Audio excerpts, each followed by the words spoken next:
Good morning to you, ladies and gentlemen, and I am wondering how you have been. I will presume that there are very few of you who are still up. So, I would presume that it is completely different set of people that are watching this right now, since it has been 3 4 hours ago that I went to sleep, and it was about the same time that it ended my show before. Now I'm gonna share the screen with you, and we're gonna see what has happened previously during the night, and how it has been working out. So let's see. Maybe we will be able to see the whole screen. Yeah. Uh, okay.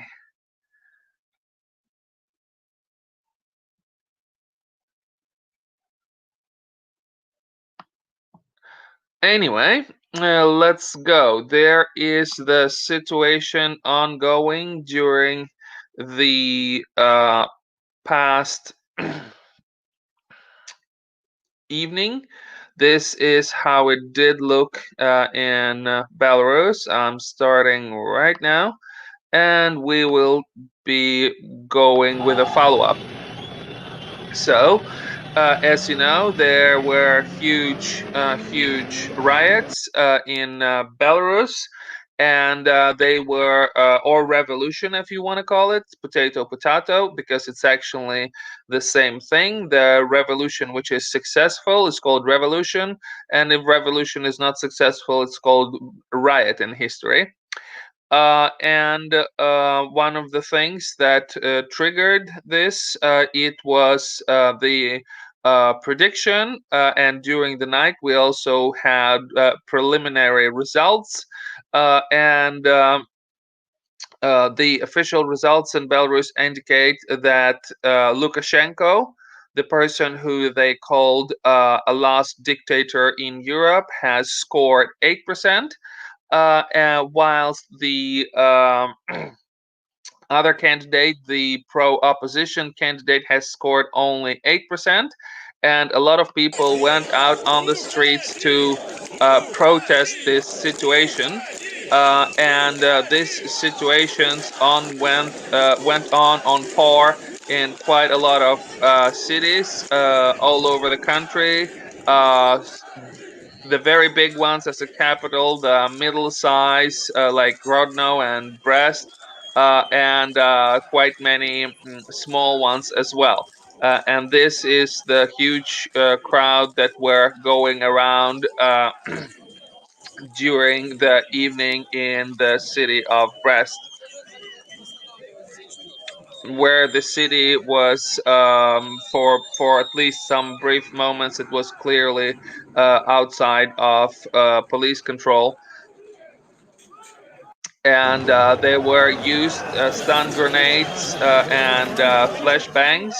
As you can see at some of the places, the crowds, the gatherings of people were quite amazing, because those are the phones, those are the mobile phones that are lit up.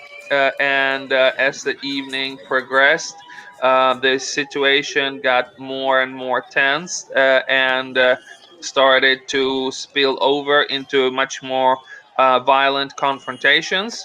And what we are watching right now, as of course you can see, it is the evening recordings, which you have, the night's recordings, which you can see, which you could see if you were following me during the night. But also, after seeing some of the footage tonight, we will have an update for the morning, because there have been some, so to speak, more official events which have happened in the morning. And uh, the things that were ongoing, those, you could see some flashbang grenades being used, and that was, of course, um, fights ongoing, as you can see, between the protesters and the police. And one of the things that was happening this morning was the fact that quite many people were waking up in all kinds of places where they had detentions, and those detentions, they were organized also sporadically, like for example garages for people who didn't have enough space to be stored, like there wasn't enough place to put people in jail, so they were temporarily putting them in garage. That you can see heavy police vehicles, and a person who felt like he was some kind of Jesus Christ or something similar. As you can see, he is standing right in front of police in riot gear and vehicles, just in his underwear, and he is demonstrating that he is looking like this.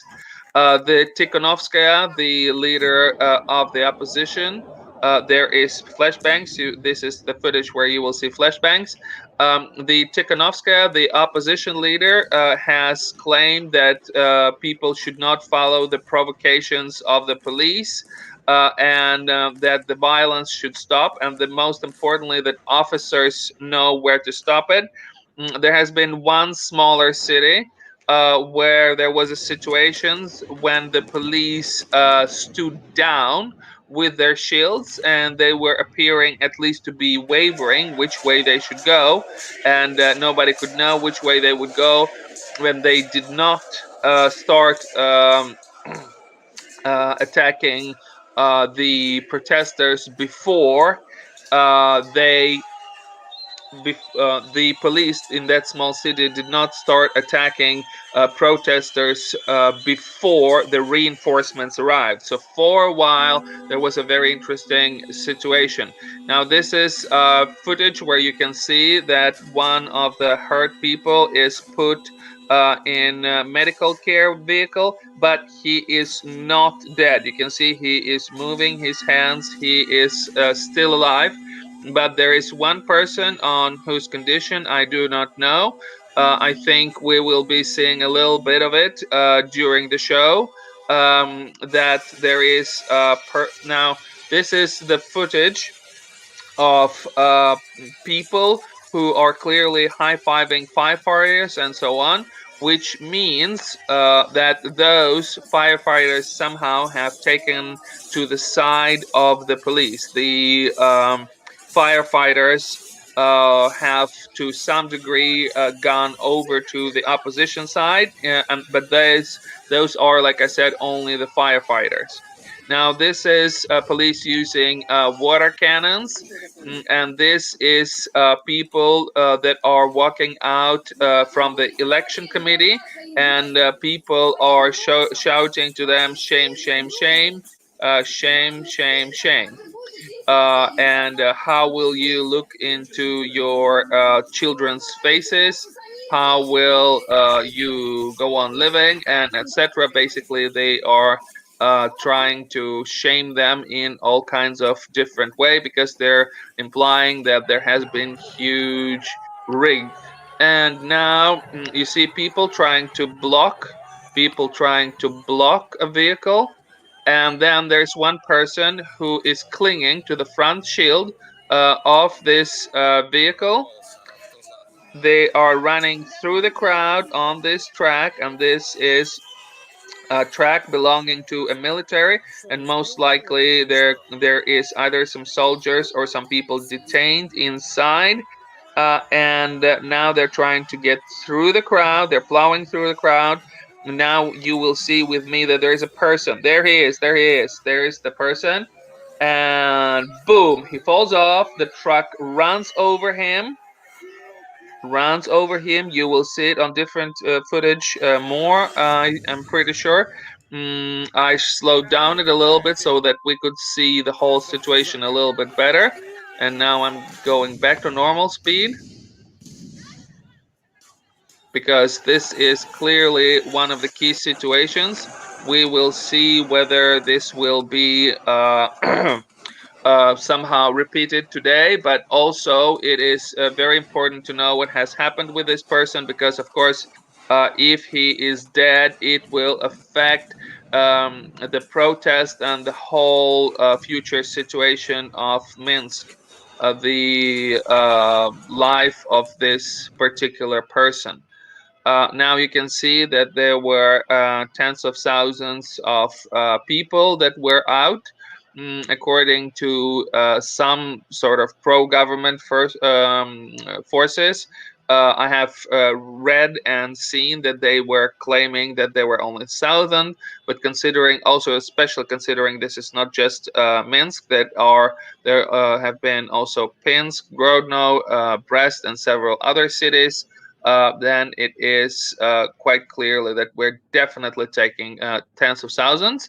There you can see those are the flashbang grenades, the stun grenades, and the use of flashbang grenades and stun grenades and gas, tear gas has been confirmed officially by the authorities. It is not some sort of guess, it is not some kind of secret. And Also, now what we are expecting, it is what the leaders of opposition will say, because so far they have said that they do not believe this results of the elections.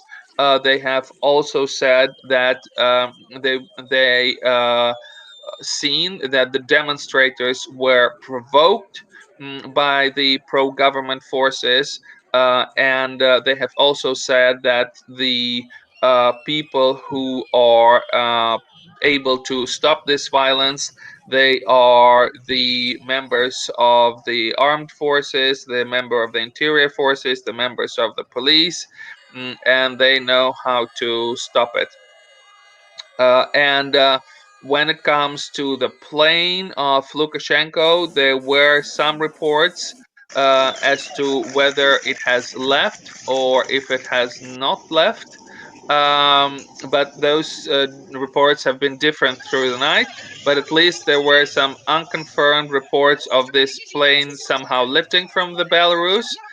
But what they could clearly say was that this plane could have contained his family. So it's a bit unlikely that it was somehow um, his own sort of stuff or him going there. But some people have been saying that it is likely that the person in there could have been his wife or maybe some his children or members of his family that have fled the country during the night. Here it is some person that appears to be unconscious, which police are taking away. He is lying completely still. We don't know what happened to him. Uh huh.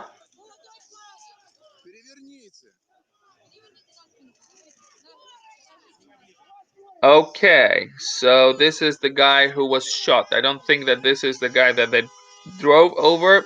This is the guy who also, during the evening, there was one guy who was shot. It was either by stun grenade or something like this, and he had large problems with his chest. So this appears to be footage showing that, and as you can see, there is some sort of like dark color, so it is blurred. And for those people that are seeing this, please remove your children from the screen, because of course there will be a lot, and I mean a lot of unpleasant footage, because like I already said, there were some people that were either dead or in near dead situation. um, and now we will sort of start to fast forward a little bit to what's going on right now. And let's listen into this situation in the radio. What is going on exactly right now?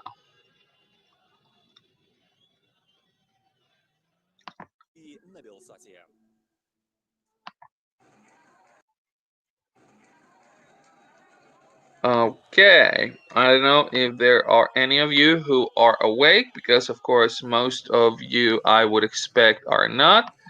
So yeah, okay, there are two people. Where you live in Belarus? Okay, well, first of all, the footage I'm showing, like I said, it is it is broadcasted towards Belarus, but this is broadcasting from Poland towards Belarus. So, no, I don't think I would be able to show you all this if I would have been right now in Belarus, because the internet, at least was, and I presume largely is cut off. Also, I have seen myself that the electricity has been cut off in large parts of the town. And on top of it, the partial, at least partial, shutdown of mobile phones, like mobile connection. The telephone, the cellular network was to a large part shut down by the government. So since internet was cut off the whole day, the mobile phones were not able to connect to anything in large part, and even for some part of the town, and for period of time, even the electricity was cut off. Then it is almost impossible to sort of know what was going on. Некомфортно, я бы так это назвал. Подходили люди, наши организации прессы, и пытались у нас апошнія навіна. Мы просто отводили руками и казали, что мы ведаем не больше, чем вы. Лукашенко вось пужаў падчас гэтай перадвыбарчай кампаніі ўвесь час 90-мі, выдумляючы усялякага кшталту міты, што там таго не было, сяго не было, і толькі ён усіх збавіў. Між тым, Менск, Беларусь, 2020 год, нібыта ці краіны, а пагружаецца у такую, скажем так, хмару адсутнасці інфармацыі, калі... So the journalists are letting know that it's incredibly hard to get hold of verified information. Калі толькі меркавалася пра тое, што будзе ў Беларусі падключаны інтэрнэт дзеля таго, каб пазбавіць пратэстоўцаў координации. But one of the things that we do have to say is that in one of the subjects, government have failed anyway. They could not block entirely the outflow of information. We could see some streams, we could see some live video footage, and of course, if the KGB of Belarus would have been successful, this would not have happened. У дзяржаўных інстытуцыях у іх працы альбо настолькі глуха зараз, глухая інфармацыйная блакада, што папросту чакаем, в прынцыпе, невядома чаго. На дадзены момант я не маю інфармацыю пра тое, што дзяржаўныя установы маюць нейкія праблемы з камунікацыяй, але вельмі шмат сапраўды сайтаў дзяржаўных установаў завязаныя на месенджеры, на чат-боты, і калі гэта ўсё не працуе, то зразумела і камерцыйныя установы, і дзяржаўныя установы не могуць нармальна працаваць. Я б звярнуў увагу на блакаванне тэлеграму. Беларускім уладам удалося зрабіць тое, чаго не змаглі зрабіць расійскія ўлады падчас пратэстаў мінулага году ці падчас спробаў блакавання тэлеграму 1,5 гады таму. І наколькі я ведаю, распрацоўшчыкі тэлеграму з Расіі самі зараз задумваюцца над тым, каб такая схема, якую прымянілі беларускія ўлады, не паўтарылася ў Расіі. Гэта вельмі трывожна. Это значит, что белорусские влады маюць досконалые технологии блокавання зашифрованных мессенджеров. Ну, была оговорка, еще ранее поведомлялася про то, что Беларусь закупила в ліку китайское абсталяванне, здольна якраз заблокаваць асобныя элементы, сегменты интернету альбо... So one of the unusual situation during this night for this entire nation was that quite a lot of coded information was able to be blocked by the Belarusian government.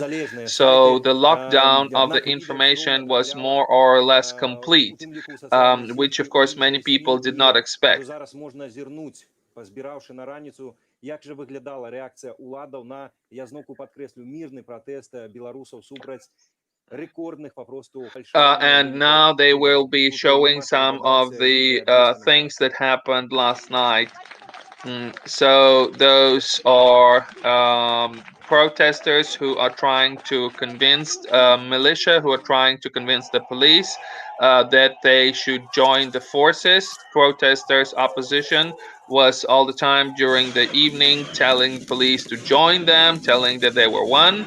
This is the use of flashbang grenades, which you could see, and those are shields and riot uniform from the police. They're dragging one person who they have arrested, and we are watching that.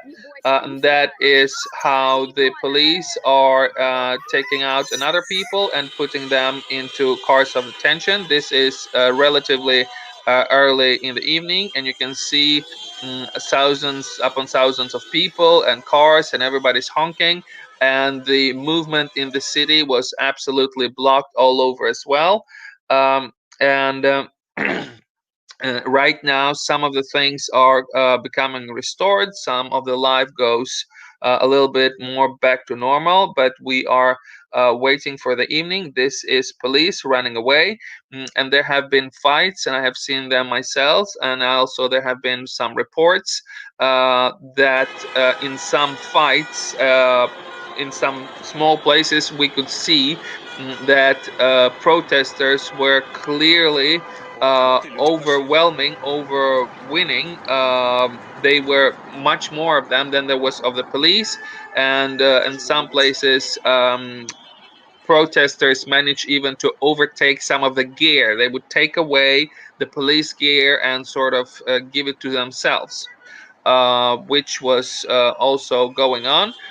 And there was quite a lot of information coming from pro opposition sources that people should gather and try to take over the offices of the police, the banks, and most importantly, TV stations, in order to broadcast across the nation this whole situation, because one of the largest problems for the opposition was, of course, that there was this lockdown on all kinds of information, and they couldn't get their version out.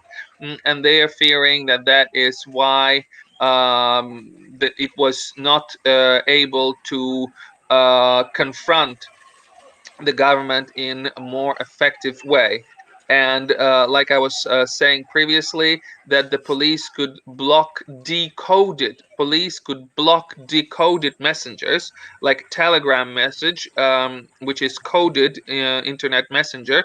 That was quite a big surprise for everyone, and many people did not know that this could Ну так, у happen. Беларусі працягваюцца праблемы з інтэрнэтам. Пакуль няма інтэрнэту, тым больш захвочваем вас пісаць смс-паведамленні, які мы будзем зачытваць, таксама дзяліцца важнай інфармацыяй. Вось што піша, напрыклад, адзін з нашых гледачоў. Відавочная реакция на лишь бы оглушенной Ермошиной. Это полный бред. Följande blev ett Лукашенко не мог набрать sanktioner 60%. Это фальсификация 100%. Из моих 58 знакомых все år. голосовали за Тихановскую. Люди не должны мириться с этим. Нам прямо в глаза лгут. Так само читаю еще одно смс-поведомление. Друзья сказали из Витебска, что в военные части завезли ОМОНовскую черную форму. Держитесь, родные, Нью-Йорк и вся Америка с вами. Yesterday during the night, there was information that in New York, I believe on Times Square, there were people gathering who were gathering in support of this. And also, I want to allude especially to some of the reactions from Sweden.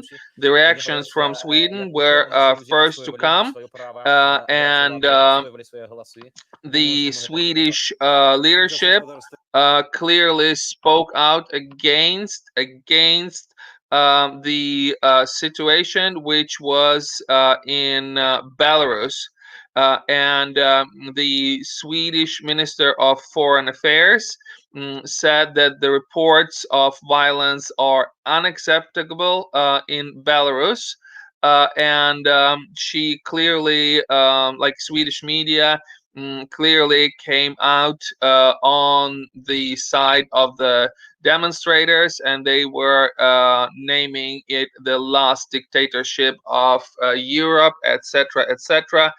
And like I said, Sweden came out the hardest on the side of the protesters. So even before anybody else, Sweden came out and started to show the support. Сергій Людкевич, яких я докладно веду, що затримали. Було затримано так само несколько сотен чоловік.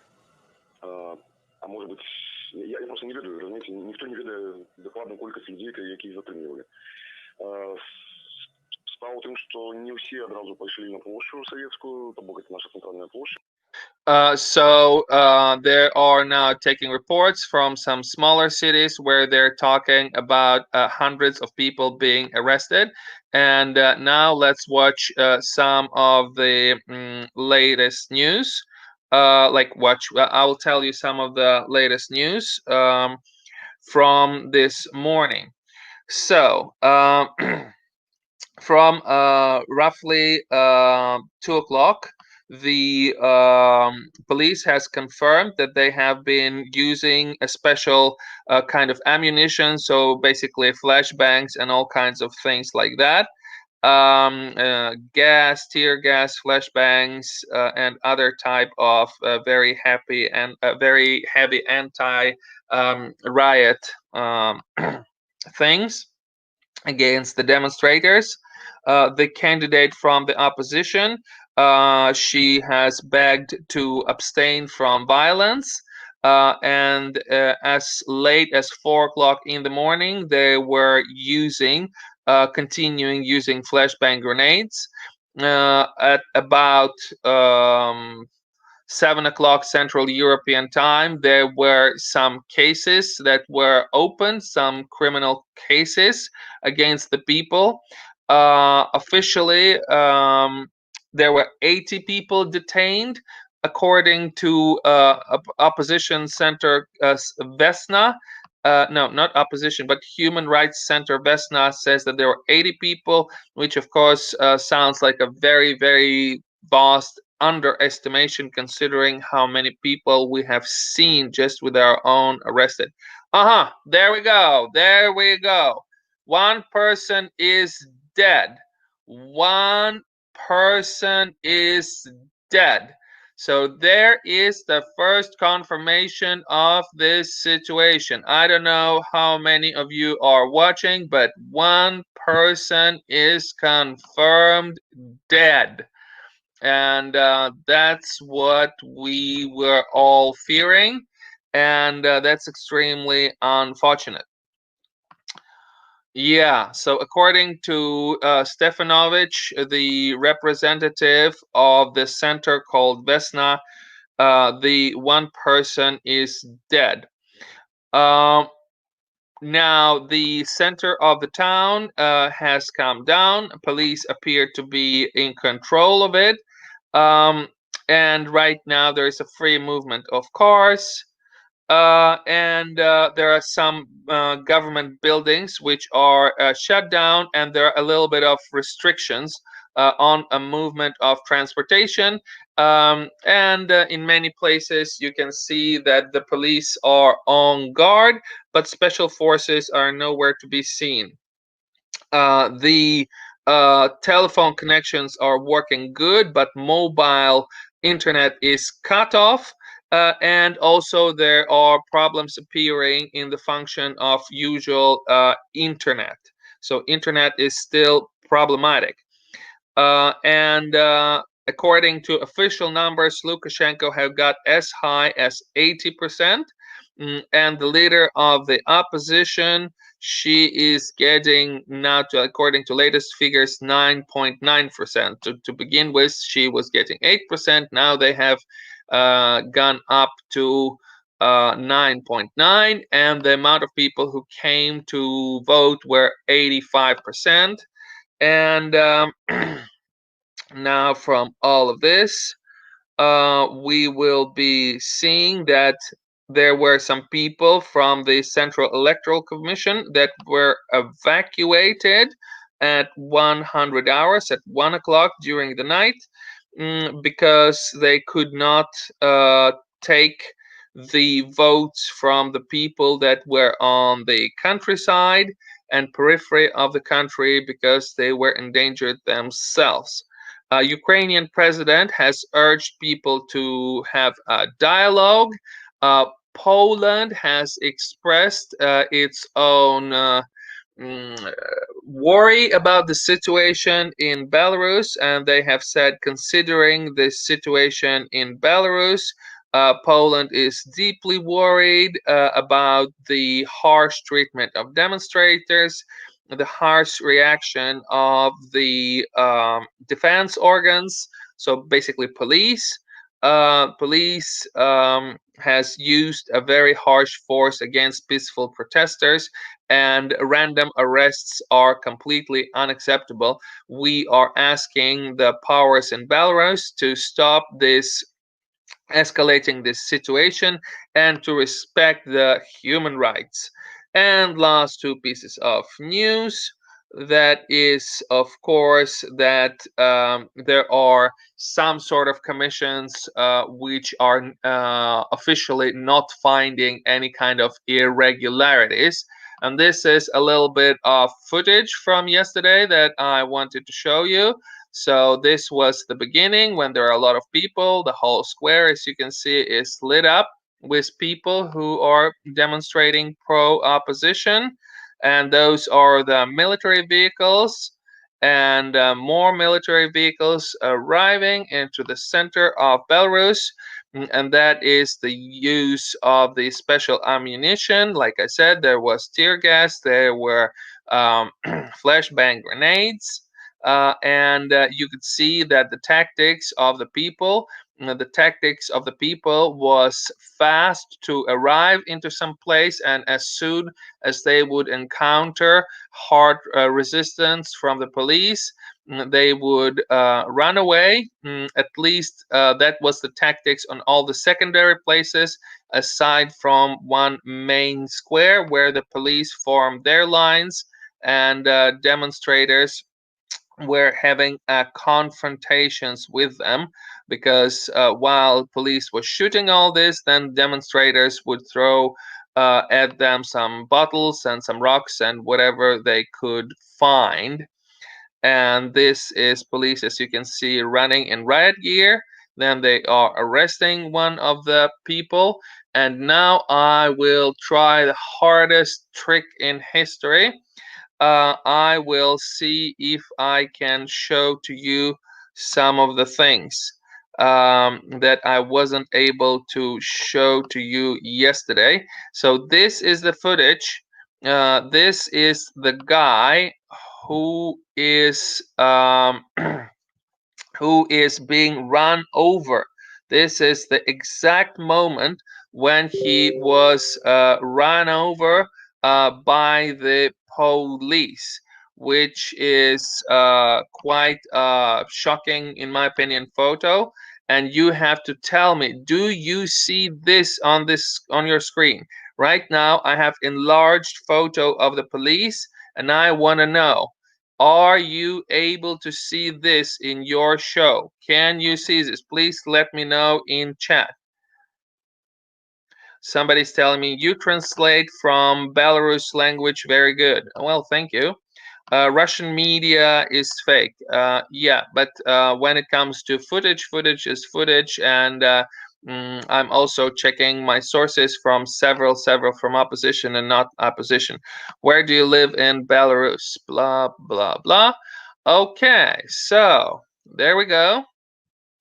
There is some more of that situation, and now we are seeing a little bit of this. And here is the exact moment. Can you tell me, people, whether you're seeing this in Telegram? Yes or no? Okay. Let's go back to Belarusian news. The top of the hour. Зараз мы маем ситуацию, якая тычыцца ўсіх нас. З аднаго боку, гэта улады, ашчэраныя міліцэйскімі жалезнымі шчытамі. Гэта шэрагі сілавікоў, з якіх у бок простых людзей ляцяць, прынамсі пакуль што, гумовыя кулі, а таксама светла-шумавыя гранаты. З іншага боку, ёсць папросту мірны народ, які вось так расстрэльваюць і узрываюць. І зараз зусім не час для нейкіх сварак, высвятленняў, нейкіх крыўдаў. Кожны можа зрабіць штосьці. Okay, so basically no major news. I'm just confirming the roundup of this morning. So according to Vesna, a Human Rights Watch Center, one person is dead. There are, according to some reports, many dozens. According to many other reports, hundreds of people who are detained.